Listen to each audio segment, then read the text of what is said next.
Society ಇರ್ಬೋದು, ಕೆಲವೊಂದಷ್ಟು ಸಂಸ್ಥೆಗಳು ಯಾವ್ಯಾವ ರೀತಿ ನಡೀತಾ ಇದೆ ಅಂತಕ್ಕಂಥದ್ದನ್ನ ಬಹುಶಃ ಕಳೆದ 1.5-2 ವರ್ಷದಿಂದ ಈ ರಾಜ್ಯ ಸರ್ಕಾರ ಆಡಳಿತಕ್ಕೆ ಬಂದಾಗಿಂದ ನಾವು ನೋಡ್ತಾ ಇದ್ದೇವೆ. ಬಹುಶಃ ಹಿಂದೆಂದೂ ಕೂಡ ನಾವು ಈ ರೀತಿ ಕೆಲವೊಂದಷ್ಟು ಸಂಸ್ಥೆಗಳನ್ನ ಅವರ ಹತೋಟಿಗೆ ತಗೊಂಡು ಅವ್ರಿಗೆ ಬೇಕಾದಂತ ಅವ್ರ ಮೇಲೆ ಒತ್ತಡಗಳನ್ನ ಏರಿ ಕೆಲವೊಂದಷ್ಟು ಏನು ಪಾಪ ಸಂಸ್ಥೆಯ ಮುಖ್ಯಸ್ಥರಿಗೂ ಕೂಡ ಪಾಪ ಇವತ್ತು ಮಾತನಾಡಕ್ ಆಗದೆ ಇರ್ತಕ್ಕಂತ ಒಂದು ವಾತಾವರಣ ಇವತ್ತು ಸೃಷ್ಟಿ ಮಾಡಿದ್ದಾರೆ ರಾಜ್ಯ ಸರ್ಕಾರ. ಬಹುಶಃ ಇದು ಇನ್ನು ಕೂಡ ಇತ್ಯರ್ಥ ಆಗಬೇಕಾಗ್ತದೆ.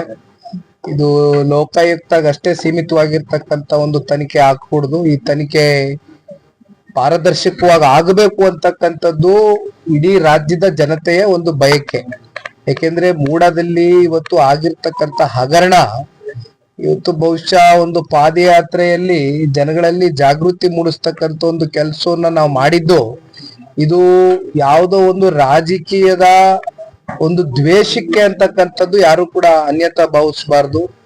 ಇವತ್ತು ಮೂಡಾದಲ್ಲಿ ಆಗಿರ್ತಕ್ಕಂಥ ಏನು ಆ ಒಂದು ಸೈಟ್ ನಲ್ಲಿ ಒಂದು ಹಗರಣ ಆಯ್ತು, ಇವೆಲ್ಲವೂ ಕೂಡ ಇವತ್ತು ಸ್ವತಃ ಮುಖ್ಯಮಂತ್ರಿಗಳು ಮತ್ತೆ ಅವರ ಕುಟುಂಬ ನೇರವಾಗಿ ಶಾಮೀಲಾಗಿದ್ದಾರೆ ಅಂತಕ್ಕಂಥದ್ದು ಸಾಕಷ್ಟು RTI ಆಕ್ಟಿವಿಸ್ಟ್ಸ್ ಇವತ್ತು ನಮ್ ಕಣ್ಮುಂದೆ ತೆರೆದಿಟ್ಟಂತ ಸಂದರ್ಭದಲ್ಲಿ ಇವತ್ತು ಮುಖ್ಯಮಂತ್ರಿಗಳು ಕ್ಲೀನ್ ಚಿಟ್ ಆಗಿ ಹೊರಗ್ ಬರ್ಲಿ ಅಂತಕ್ಕಂಥದ್ದು ನಾನು ಕೂಡ ಅಪೇಕ್ಷೆ ಪಡ್ತೀನಪ್ಪ. ಆದ್ರೆ ಇದು ಪಾರದರ್ಶಕವಾಗಿ ತನಿಖೆ ಆಗ್ತಕ್ಕಂಥದ್ದು ಸೂಕ್ತ.